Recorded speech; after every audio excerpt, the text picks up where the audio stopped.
Good morning students, Gayatri school Sanchore के YouTube channel में आप सभी का स्वागत है। हम अनुवाद कर रहे थे 6th क्लास इंग्लिश का फर्स्ट लेसन जिसका नाम है हु डिड पैट्रिक्स होमवर्क। पैट्रिक्स का गृह कार्य किसने किया, इसका ट्रांसलेशन हमने कल स्टार्ट किया था और उससे आगे वाला जो है वो ट्रांसलेशन के लिए कुछ पैराग्राफ्स लेकर के मैं आज फिर उपस्थित हूँ। तो सबसे पहले मैं आपको जो है वो कल वाली जो कहानी थी उससे मैं जोड़ देता हूँ इसको, ताकि जो है आपको समझने में आसानी हो। तो पैट्रिक जो था वो पैट्रिक नाम का लड़का जो है उसने कभी गृह कार्य नहीं किया। इसके बजाय वो हॉकी, बास्केटबॉल, निंटेंडो ये खेल जो है उनको खेलता था। उसके अध्यापक उसको कहते थे पैट्रिक अपना गृह कार्य करो, नहीं तो तुम कुछ भी सीख नहीं पाओगे। और ये सच था। कभी कभी पैट्रिक खुद जो है वो इस बात को महसूस करता था कि वो मूर्ख है, अज्ञानी है, उसको कुछ नहीं आता। लेकिन वो कर भी क्या सकता था, क्योंकि उसने हमेशा जो है वो गृह कार्य से घृणा की थी। गृह कार्य कभी बैठकर उसने किया नहीं था। एक दिन क्या होता है कि वो जो उसकी बिल्ली जो है वो किसी गुड़िया के साथ खेल रही होती है, गुड़िया को मुंह में लेकर के खेल रही होती है। तो पैट्रिक जो है उससे वो झपट लेता है गुड़िया को, और जब हाथ में लेता है उसको तो उसको आश्चर्य होता है कि वो गुड़िया न होकर के सबसे छोटा जो है वो व्यक्ति जो है वो होता है। और जब वो उस व्यक्ति को पकड़ता है तो वो कहता है कि मुझे बचा लो, मुझे वापस उस बिल्ली को मत देना। मैं आपको एक वचन देता हूँ और इस बात का वादा करता हूँ कि मैं जो है वो आपके लिए काम करूँगा। तो पैट्रिक को विश्वास नहीं होता कि उसकी सभी समस्याओं का हल जो है उसको मिल गया है। और वो उस व्यक्ति को कहता है कि ये तभी हो सकता है कि आप ये वादा करो कि आप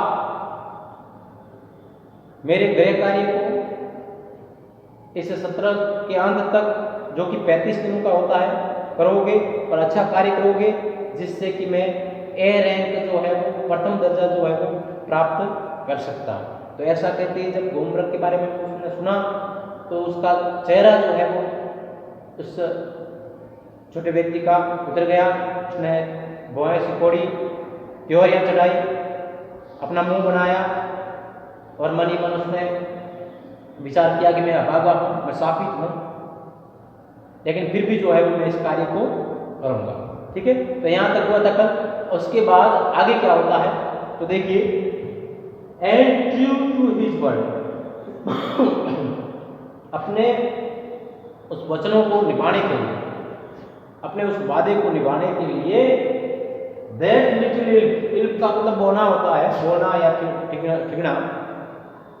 तो उस बोने ने began to do Patrick's homework, Patrick का गृह कार्य करना प्रारंभ किया।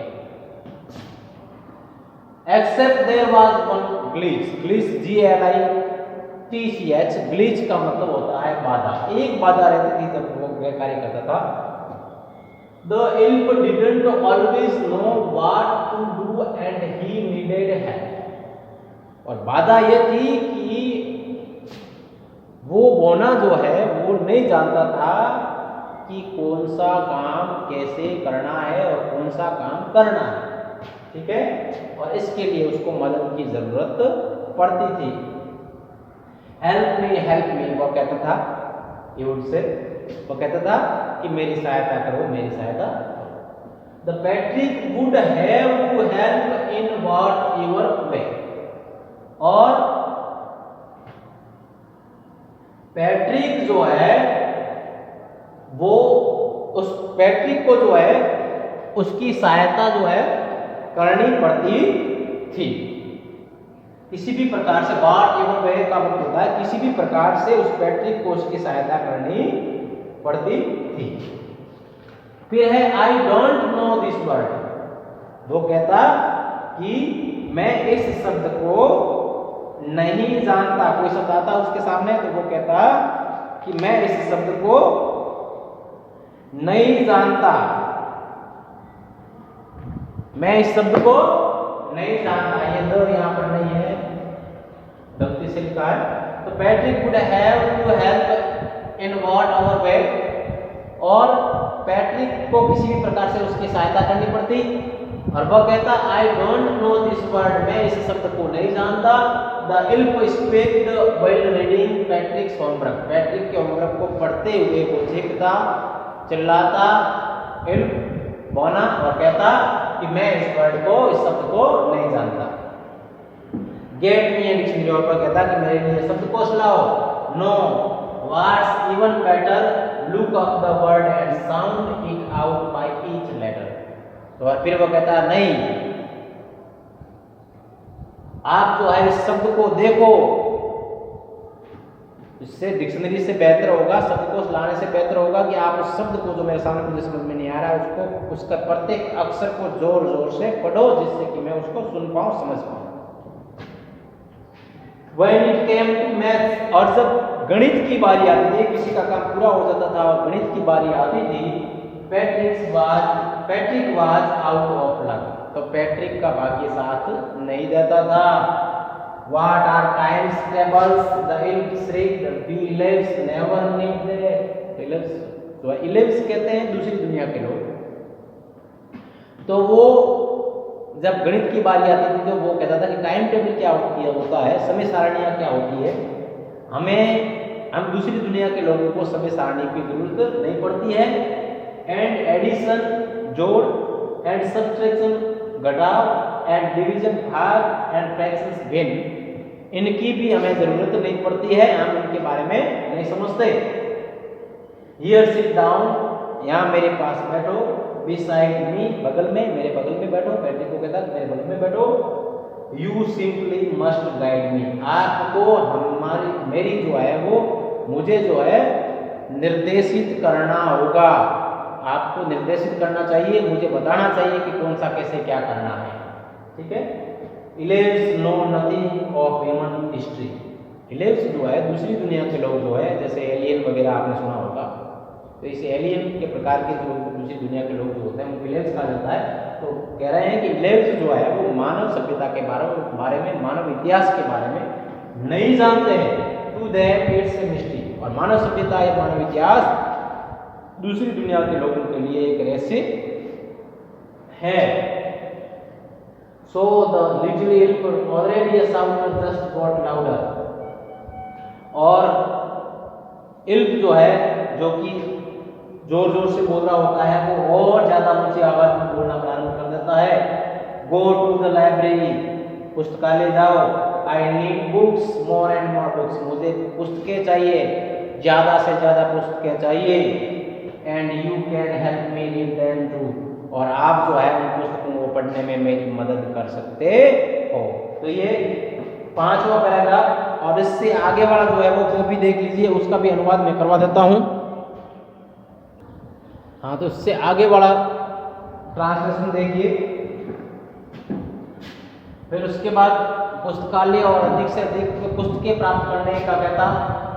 तो as a matter of fact, इस प्रकार से आदेश देना, बार बार शिकायतें करना, ये मतलब एक उसकी आदत सी थी उस एल्फ की, उस बोने की। As a matter of fact, सही बात तथ्यों में अगर सही बात की जाए तो एवरी डे, प्रत्येक दिन, इन एवरी वे, प्रत्येक प्रकार से, हर प्रकार से, little elf was neck, little elf जो था, बोना जो था, वो नेक था। नेक मतलब एक समस्या, ऐसी चीज जो हमेशा परेशानियां पैदा करती है, जो हमेशा शिकायतें करती रहती है, जो हमेशा जो है वो किसी न किसी प्रकार से परेशान करती रहती है। तो ऐसा व्यक्ति वो बन गया था, हमेशा परेशान करने वाला, हमेशा विभिन्न प्रकार की शिकायतें करने वाला, हर प्रकार से। तो इस प्रकार वो एक ऐसी चीज था, एक इस प्रकार का व्यक्ति था जो कि बार बार उससे शिकायतें करता रहता था, और उसको परेशान पैट्रिक को किया करता था। पैट्रिक वाज वर्किंग हार्डर, तो जब वो बार बार जो है वो विभिन्न प्रकार की मांगे करता, तो पैट्रिक जो है, Patrick was working harder, Patrick जो है वो और ज्यादा कठिन परिश्रम करता उसकी सहायता करने में, या हर एक प्रकार से जो है वो गृह कार्य करने में जो है वो और कठिन परिश्रम करता Patrick. Then however and was it a dream, और वह कठिन परिश्रम इस प्रकार से करता कि उस कार्य को, जो कार्य वो गृह कार्य जो करने बैठता उसको करता ही रहता, लगातार जो है वो उस काम को नियमित रूप से जो है वो उस गृह कार्य को करते रहता। बीच में जो है वो रेस्ट वगैरह करना, विश्राम करना बिल्कुल नहीं, उसको वो रात तक नियमित रूप से उसके एक बार बैठने के बाद उसको लगातार करते रहता। ड्रेन का मतलब यहाँ पर से घसीटना होता, लेकिन यहाँ घसीटना नहीं, उस काम को आगे ले जाना। वो काम गृह कार्य करने बैठता था, वो उस गृह कार्य को आगे ले जाना, मतलब जब तक वो पूरा ना हो तब तक रुकना नहीं, अनवरत रूप से ले जाना, वो ड्रैग है यहाँ पर, ठीक है। तो वो उस काम को वो नियमित कठिन परिश्रम के साथ में लगातार करते रहता था। He was staying up nights, रात तक वो बैठता है। जब काम स्टार्ट करता था तो रात हो जाती थी, लेकिन फिर भी वो उस काम को लेकर के बैठे रहता था, करता रहता था। Had never felt so weary, और कभी भी थकान महसूस नहीं करता था। वियरिंग का मतलब थकान। Was going to school with his eyes puffed and bleary, और फिर जो है रात की देर तक बैठता था अपने गृह कार्य करने के लिए, उसको उससे करवाने के लिए। जब वो बैठता था तो बैठा ही रहता था, और वो उसके पास में नहीं बैठता था तो वो काम कर नहीं पाता था। तो इसलिए उसको काम जो है वो पैट्रिक को ही जो है वो प्रत्येक शब्द को समझ करके, समझा करके करना पड़ता था। इसलिए वो न तो वहाँ से हट सकता था, इसलिए वो रात तक उसके पास में बैठा रहता था और उस कार्य को और कठिन परिश्रम करता रहता था। और सुबह स्कूल भी जाता था तो अपने आंखों को, सूझली आंखों को, देखो देर रात तक बैठते हैं तो आंखें जो है सूझ जाती है, लाल हो जाती है, तो ऐसे सूजी हुई आंखों से, और ब्लेयर भी यानी धुंधलापन हो जाता है, धुंधला धुंधला दिखता है, ऐसा दृष्टि इस प्रकार से हो जाती है ज़्यादा जगने से। तो इस प्रकार की आंखें लेकर के वो जो है वो सुबह स्कूल भी जाता था। ऐसा नहीं कि रात को देर तक काम किया, सुबह स्कूल ही नहीं गया, स्कूल भी जाता था। इस प्रकार की स्थिति उसके शरीर की हो जाती थी, फिर भी वो स्कूल जाता था।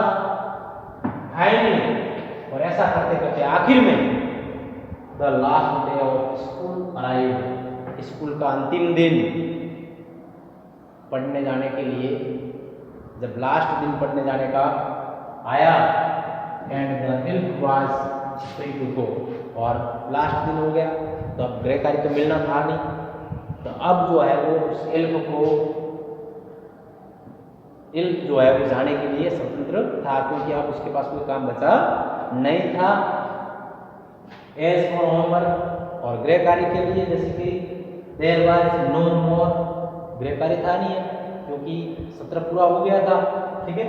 सो ही क्वाइटली एंड स्लाइली, क्वाइटली यानी चुपचाप तरीके से, स्लाइली का मतलब चालाकी से, स्लीप्ड आउट द बैक, और पीछे के दरवाजे से निकल गया। कौन? वो इल्क जो है, बोना जो है, छोटा व्यक्ति जो है, वो चुपके से चालाकी से जो है वो पीछे वाले दरवाजे से निकल गया, ठीक है। तो यहाँ तक ये अनुवाद था, इसमें आपने समझा। वो कार्य बिल्कुल नहीं कर रहा था और फिर जो है वो मिल गया बोना व्यक्ति, तो काम करना दोनों ने मिलकर के प्रारंभ किया। उसको समस्या आ रही थी तो वो उसके पास में बैठ करके उनको शब्दों को समझा करके, उसके किताबों की जरूरत थी, किताबें ला करके दे करके उसकी सहायता करता था, और रात तक, देर रात तक वो बैठा रहता था। और सुबह जो है वो सूजी हुई आंखें लेकर के, धुंधली आंखों को लेकर के जो है वो सुबह स्कूल भी जाता था। और आखिर में जो है वो सत्रांत हो गया, सत्र पूरा हो गया, और अब जो है वो कोई गृह कार्य नहीं था, और उस बोने के उसके जाने के लिए जो है वो समय आ गया था। वो स्वतंत्र था क्योंकि उसने गृह कार्य के लिए वो रुका हुआ था, और गृह कार्य कोई था नहीं, ठीक है। और इसलिए वो मोना जो है वो पीछे के दरवाजे से चुपचाप चालाकी से जो है वो निकल गया। और उसके बाद में आगे क्या हुआ, पैट्रिक ने कैसे सफलता प्राप्त की और उसके पेरेंट्स की क्या प्रतिक्रिया थी, उनके अध्यापकों की क्या प्रतिक्रिया थी, कैसा रिजल्ट उसने प्राप्त किया, इसके बारे में थोड़ा जो है वो हम आगे वाले लेसन में पढ़ेंगे और उसके बाद इस पार्ट की जो है वो एक्सरसाइज वगैरह करवाएंगे। मेरा आपसे कहना है कि एक लेक्चर जो है पीछे इसका जो है वो ट्रांसलेशन वाला करवा दिया मैंने और ये दूसरा लेक्चर है।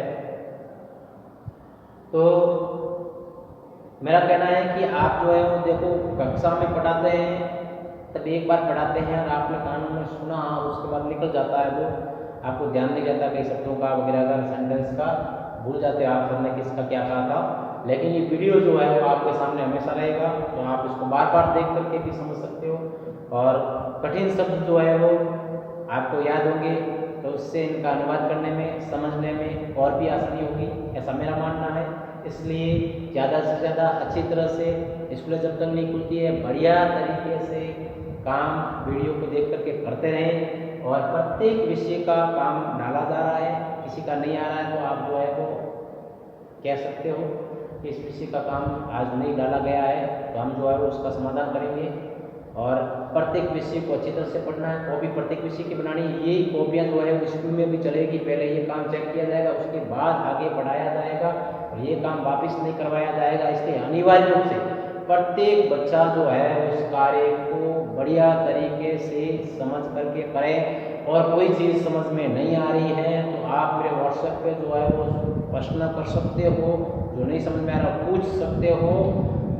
इसलिए आप जो है वो वीडियो लेक्चर को ज़्यादा से ज़्यादा देखें, समझने का प्रयास करें आराम से बैठ करके, ऐसे नहीं कि सभी परिवार के साथ में सभी जने साथ में बैठ करके उसको देख रहे हो तो नहीं समझ पाओगे। एकांत में बैठ करके आराम से एक एक शब्द को चीज़ को समझ करके जो है वो इसको करें और फिर जो है वो आपको जो निर्देश दिया जाता है उसके अनुसार कार्य करें। तो आज केवल इतना ही, कल जो इसका शेष भाग जो है उसको लेकर के मैं फिर उपस्थित रहूँगा। धन्यवाद।